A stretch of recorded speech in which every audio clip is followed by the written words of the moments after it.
Dear brothers and sisters, how many of the du'as that you make are about changing Allah subhanahu wa ta'ala's decree rather than about changing you?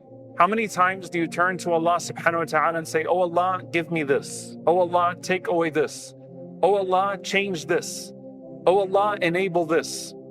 Versus how many times do you ask Allah subhanahu wa ta'ala, "Oh Allah, change me. Oh Allah, guide me. Oh Allah, make me a certain way. Oh Allah, make me from the grateful. Oh Allah, change my attitude towards your decree."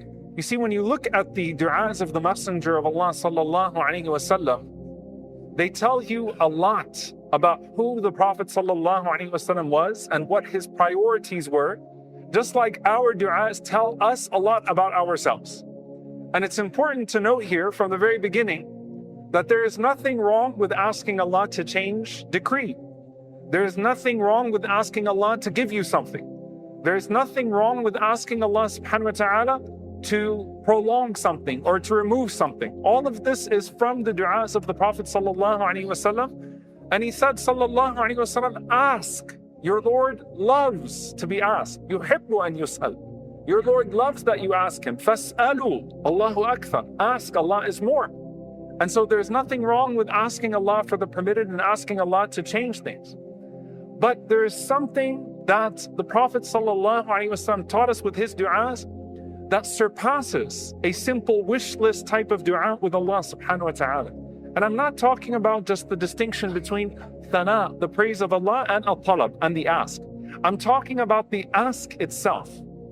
That there are du'as of the Prophet ﷺ where he teaches us how to ask Allah to change the world outside of us. And there are du'as that the Prophet ﷺ taught us to change our inside and how we deal with the world outside of us. And many of us will make the du'as for change and we will look for the du'a that fits the circumstance. But there are du'as that transcend all circumstances, and those are the du'as where you're asking Allah not to change outside of you, but to change what's inside of you. And these are the rarest du'as to find amongst men. You know, our ulama say that when you look at the du'as of the Prophet ﷺ and you try to see what's praiseworthy, the most praiseworthy du'as of the Prophet ﷺ are obviously the most frequent of them. First and foremost, if the Prophet ﷺ used to frequently make some sort of du'a or teach a du'a, the way that, for example, the Sahaba mentioned that he taught us this du'a like al-istikhara, the way he taught us the Quran. Meaning he taught us to recite it frequently and he taught us the precision of how to make this du'a. So there's emphasis on a du'a because the Messenger of Allah ﷺ was frequent with it, and he taught you exactly how to say it and when to say it, how often you should say it. And then there's a second category of du'a. And that second category of du'a sometimes overlaps with the first category.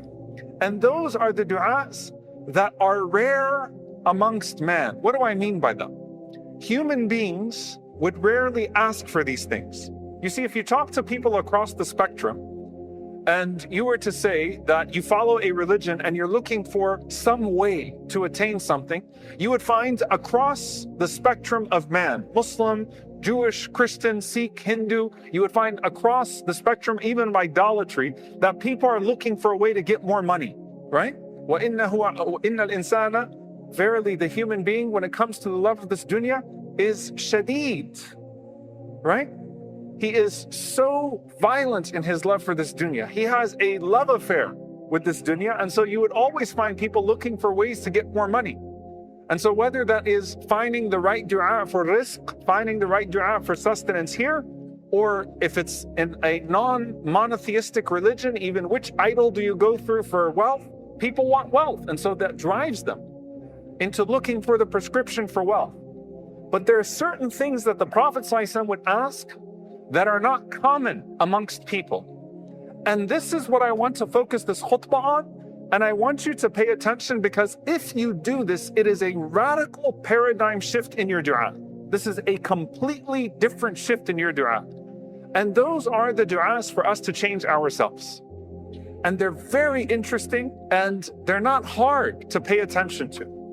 And so, for example, when the Prophet ﷺ, when you're asked about what his most frequent dua is, his wives would say, may Allah be pleased with them, his most frequent dua was, Ya muqallib al-qulub, thabbit qalbi ala dinik.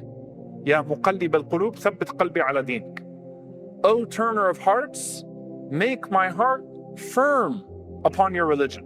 Make my heart firm upon your religion. It's a dua for steadfastness. From the man, sallallahu alaihi wasallam, who was most firm upon the religion that was revealed to him and through him, alayhi salatu wasalam. But that's his most frequent dua. And I want you to ask yourself, honestly, how often do you make this dua? And how urgent do you make this dua? And how much emotion do you put in this dua versus when you really, really want something from Allah subhanahu wa ta'ala that is worldly in its nature? And that's where you exert yourself. So you roll over this one like it's a routine, if it's even part of your routine, but you really exert yourself when you say, oh Allah, let me marry that person. Oh Allah, let me get that job. Oh Allah, let me get into this program. Oh Allah, give me this house. Oh Allah, let me be here. Oh Allah, give me this. Oh Allah, give me that. That's where you really push yourself in your dua. But ya muqallib al-qulub, thabbit qalbi ala dinik. Okay, I know we're supposed to say. No, that's the most frequent dua of the Prophet sallallahu alaihi wasallam that he would make in his qiyam. And so by necessity, when you think of the Messenger of Allah sallallahu alaihi wasallam standing up and crying at night until his feet swell, the most frequent dua you will hear from his blessed lips, alayhi salatu wassalam, Ya muqallib al-qulub, thabbit qalbi ala dinik. O turner of hearts, make my heart firm on your religion. But this is a dua, dear brothers and sisters, of not losing something that Allah Azza wa Jal has given to you. It's a dua for steadfastness. That the most precious thing that Allah subhanahu wa ta'ala has given to us is not something we're asking about in the future. It's the blessing of Islam. That more than any job, more than any person, more than any friend, more than any possession, more than any wealth, the most precious thing in the world to me is my deen, and I don't want to lose it. And that's why the Prophet ﷺ, when he recited this dua, how did he explain it? With an ayah from the Quran that we also should read. رَبَّنَا لَا تُزِغْ قُلُوبَنَا بَعْدَ إِذْ هَدَيْتَنَا. Our Lord, do not let our hearts go astray after you have guided us. It's a dua to maintain something. But there's another dua of the Prophet ﷺ. And it sounds very similar, but it's different. And this is the radical shift in dua that I'm speaking about. Where he would say, Ya musarrif al-qulub, صرف قلوبنا على طاعتك. يا مصرف القلوب صرف قلوبنا على طاعتك. يا مصرف القلوب صرف قلوبنا على طاعتك. O director of hearts, direct our hearts to the acts that are pleasing to you. You see, the first dua is a dua for thabat. It's a dua for not losing your deen. The second dua, it's not as frequent as the first dua, but it represents something, which is, as the ulama mentioned, the talab of al-i'ana ala al-khayr, asking Allah subhanahu wa ta'ala to enable you to do good. Similar to Allahumma inni ala dhikrika wa shukrika wa husni ibadatik. Oh Allah, enable me to properly remember you, worship you, and thank you. It's a dua to be directed towards good, that I want to want what you want, oh Allah. Make my heart long for the things that are pleasing to you, not necessarily pleasing to me. When I wake up in the morning, let my urgency be, oh Allah, what can I do to please you today? Oh Allah, what do you want from me today? وَلَكِنَّ اللَّهَ حَبَّبَ إِلَيْكُمُ الْإِيمَانَ وَزَيَّنَهُ فِي قُلُوبِكُمْ وَكَرَّهَ إِلَيْكُمُ الْكُفْرَ وَالْفُسُوقَ وَالْعِصْيَانَ أُولَٰئِكَ هُمُ الرَّاشِدُونَ. Allah made faith beloved to your hearts, and He beautified it in your hearts, right? He made you love faith and He beautified it in your hearts. Ya musarrif al-qulub, sarrif qulubana ala ta'atik. I want to wake up every morning not asking for something for me, but asking for my heart to be directed to something for you, Ya Allah.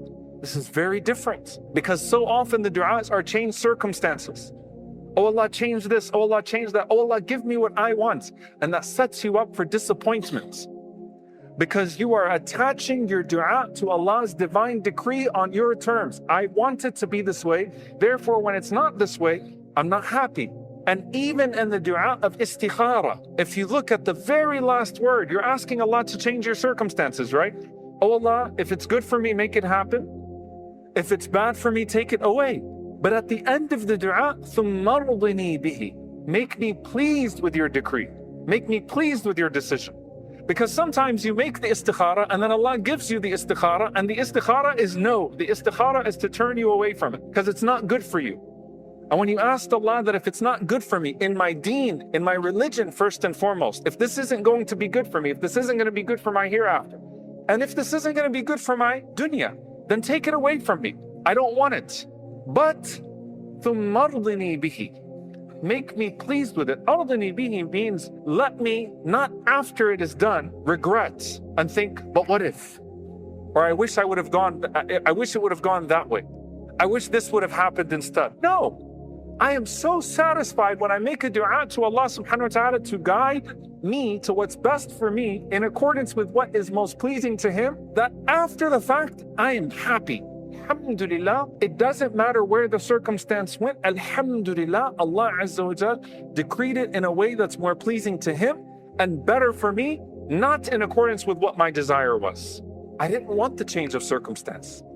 I wanted the change of mood. I wanted to be content with the prevailing circumstance.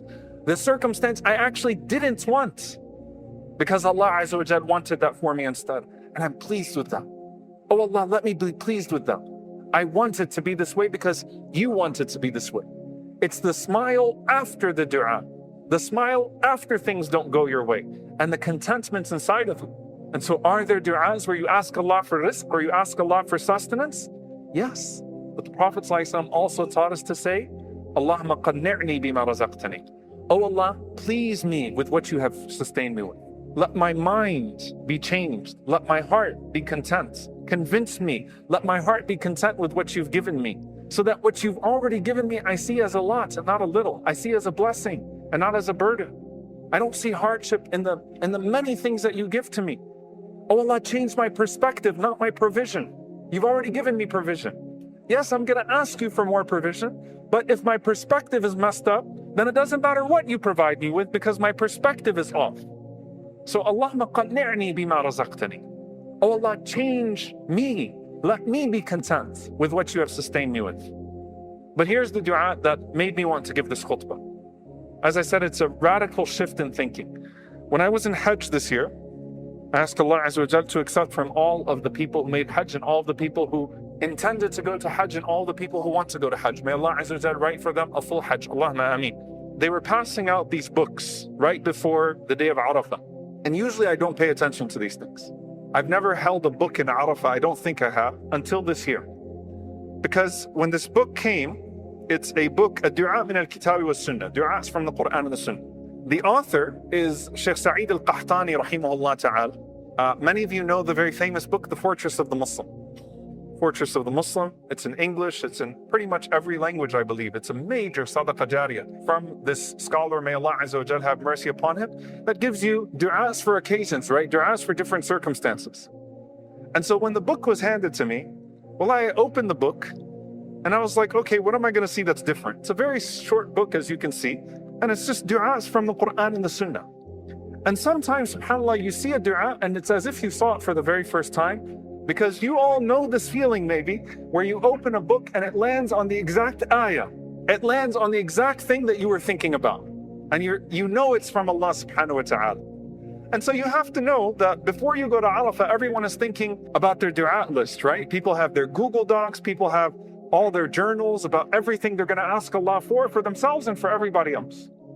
And wallahi, I came across this du'a from the Messenger of Allah sallallahu alaihi wasallam, and I only brought the book as a sadaqah jariyah perhaps for the Shaykh rahimahullah ta'ala, because it was his writing that Allah Azza wa Jalla allowed me to find this du'a once again. And I'd read it before, but you read it and it's as if it's the first time. It's a du'a in Sunnah Tirmidhi, and it's an authentic du'a from the Prophet sallallahu alaihi wasallam. And I'll go line by line. Allahumma rzuqni hubbak. Allahumma rzuqni hubbak. Oh Allah, grant me your love. Now, many of you know the famous dua, Allahumma inni as'aluka hubbak wa hubba man yuhibbak, until the end, the dua of Dawood alayhi salam. This is not the same dua. Allahumma rzuqni hubbak. Oh Allah, grant me your love. Wa hubba man yanfa'uni hubbuhu indak. Wa hubba man yanfa'uni hubbuhu indak. And the love of those whose love will benefit me with you. You don't want to be loved by everybody. There are some people who having their love is actually not praiseworthy, right? Or else the day of judgment would just be an influencer count, right? How many followers, how many likes? There are people that are loved for evil, right? And so when you read a hadith like where the Prophet ﷺ says that if Allah loves someone, Nada Jibreel alayhi salam, he calls Jibreel alayhi salam and says, Inni uhibbu fulan, I love this person, so love this person too. Until the end of the hadith, which is Qabul, acceptance comes on the earth for that person. So Allah, the angels and the inhabitants of the earth love that person. But you don't want the love of some people. I don't want Benjamin Netanyahu to love me. I don't want any Zionist in the world to like me, right? There are some people who you don't want their love because their love is actually an indictment. It's not praiseworthy, right?